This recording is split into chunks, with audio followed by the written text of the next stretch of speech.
ಪ್ರಿಯ ವಿದ್ಯಾರ್ಥಿಗಳೇ, ಸ್ವಲ್ಪ ನಮಗೆ ಅದು ಕನ್ನಡ ವ್ಯಾಕರಣದಲ್ಲಿ ಲೇಖನ ಚಿಹ್ನೆಗಳ ಬಗ್ಗೆ ಸ್ವಲ್ಪ ತಿಳಿಯೋಣ. ಲೇಖನ ಚಿಹ್ನೆಗಳು ನಾವು ಬರೆದ ವಿಚಾರಗಳು ಓದುಗರಿಗೆ ಸ್ಪಷ್ಟವಾಗಿ ಅರ್ಥವಾಗಲೆಂದು ಅಲ್ಲಲ್ಲಿ ಉಪಯೋಗಿಸುವ ಚಿಹ್ನೆಗಳು. ಹೀಗೆ ಮಕ್ಕಳೇ, ನಾವು ಬರೆದ ವಿಚಾರಗಳು ಓದುಗರಿಗೆ ಸ್ಪಷ್ಟವಾಗಿ ಅರ್ಥವಾಗಲೆಂದು ಅಲ್ಲಲ್ಲಿ ಉಪಯೋಗಿಸುವ ಚಿಹ್ನೆಗಳಿಗೆ ಲೇಖನ ಚಿಹ್ನೆಗಳೆಂದು ಕರೆಯುತ್ತಾರೆ. ಏನೆಂದು ಕರೆಯುತ್ತಾರೆ ಮಕ್ಕಳೇ? ಲೇಖನ ಚಿಹ್ನೆಗಳೆಂದು ಕರೆಯುತ್ತಾರೆ.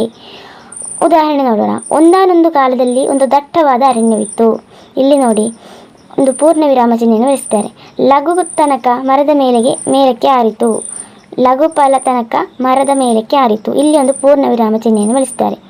ಇದನ್ನು ಬಿಂದು ಎಂದು ಕರೆಯುತ್ತಾರೆ. ಪೂರ್ಣ ವಿರಾಮ ಚಿಹ್ನೆಯನ್ನು ಏನೊಂದು ಕರೀತಾರೆ ಮಕ್ಕಳೇ? ಬಿಂದು ಎಂದು ಕರೆಯುತ್ತಾರೆ. ಇದು ವಾಕ್ಯದ ಪೂರ್ಣ ಅರ್ಥ ಕ್ರಿಯೆಯನ್ನು ಸೂಚಿಸುತ್ತದೆ. ಇದು ವಾಕ್ಯದ ಪೂರ್ಣ ಅರ್ಥವನ್ನು ಕ್ರಿಯೆಯನ್ನು ಸೂಚಿಸುತ್ತದೆ. ನೋಡಿ ಮತ್ತೊಂದು, ತಾಯಿಗಿಂತ ಬಂಧುವಿಲ್ಲ, ಉಪ್ಪಿಕ್ಕಿಂತ ರುಚಿ ಇಲ್ಲ. ಇಲ್ಲಿ ನೋಡಿ, ತಾಯಿಗಿಂತ ಬಂಧು ಇಲ್ಲ ಅಂತ ಹೇಳಿ ಒಂದು ಡೋಟು ಮತ್ತೊಂದು ಕೊಮ ಹಾಕಿ ಬರೀತಾರೆ. ಅದೇ ಥರ ಅಷ್ಟು ಸಾಕು, ಮುಂದಿನದು ನನಗೆ ಬಿಡು. ಅಷ್ಟು ಸಾಕು ಅಂತ ಹೇಳಿದ್ರಲ್ಲಿ ಒಂದು ಡಾಟು ಮತ್ತು ಕೆಳಗೆ ಒಂದು ಕೋಮ ಹಾಕಿ ಬರೀತಾರೆ. ಇದು ಯಾವ ಚಿಹ್ನೆ ಅಂತ ಹೇಳಿದರೆ ಅರ್ಧ ವಿರಾಮ ಚಿಹ್ನೆ. ಈಗಿನ ಮಕ್ಕಳಿದು ಅರ್ಧ ವಿರಾಮ ಚಿಹ್ನೆ ಉಪಯೋಗಿಸ್ತಾರೆ. ಇದು ಎಲ್ಲಿ ಉಪಯೋಗಿಸ್ತಾರೆ ಅಂತ ಹೇಳಿದರೆ, ಇದು ಪ್ರಧಾನ ವಾಕ್ಯಗಳಲ್ಲಿನ ಉಪವಾಕ್ಯಗಳ ಹಂತದಲ್ಲಿ ಬಳಕೆಯಾಗುತ್ತದೆ. ಅದರಲ್ಲಿ ಪ್ರಧಾನ ವಾಕ್ಯಗಳಲ್ಲಿನ ಉಪವಾಕ್ಯಗಳ ಹಂತದಲ್ಲಿ ಬಳಕೆಯಾಗುತ್ತದೆ. ಪ್ರೀವಿಯಸ್ ಎಕ್ಸಾಮ್ಗೆ ಬಂದಿದೆ. ಓಕೆ, ಯಾವ ಚಿಹ್ನೆ ಅಂತ ಹೇಳಿದರೆ ಅದು ಅರ್ಧ ವಿರಾಮ ಚಿಹ್ನೆ. ಪ್ರಧಾನ ವಾಕ್ಯಗಳಲ್ಲಿನ ಉಪವಾಕ್ಯಗಳ ಅಂತ್ಯದಲ್ಲಿ ಬಳಕೆಯಾಗುವುದೇ ಅರ್ಧ ವಿರಾಮ ಚಿಹ್ನೆ.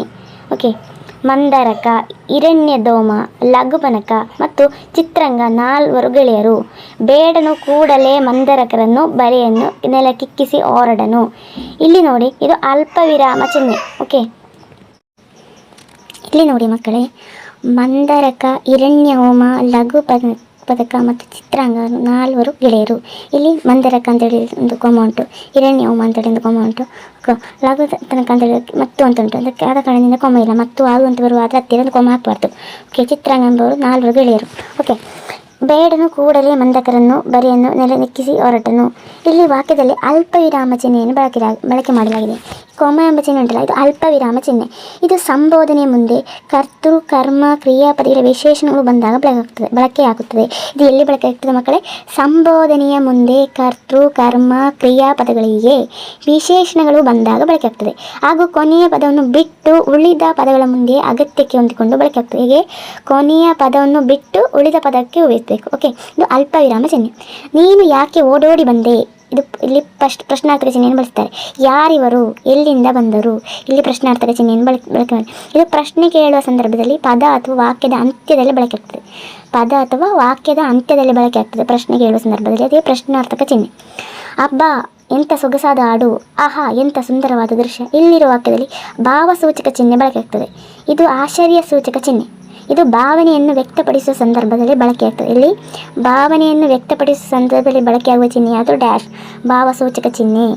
ಸಂದರ್ಭಕ್ಕೆ ತಕ್ಕಂತೆ ಬರವಣಿಗೆಯಲ್ಲಿ ಲೇಖನ ಚಿಹ್ನೆಯನ್ನು ಬಳಸಬೇಕು. ಸಂದರ್ಭಕ್ಕೆ ತಕ್ಕಂತೆ ಬರವಣಿಗೆಯಲ್ಲಿ ಲೇಖನ ಚಿಹ್ನೆಯನ್ನು ಬಳಸಬೇಕು. ಇದರಿಂದ ಸ್ಪಷ್ಟವಾಗಿ ಓದಲು ಅರ್ಥ ತಿಳಿಯಲು ಸಾಧ್ಯವಾಗುತ್ತದೆ. ಇನ್ನು ಕೆಲವು ಲೇಖನ ಚಿಹ್ನೆಗಳು ಇವೆ. ಓಕೆ.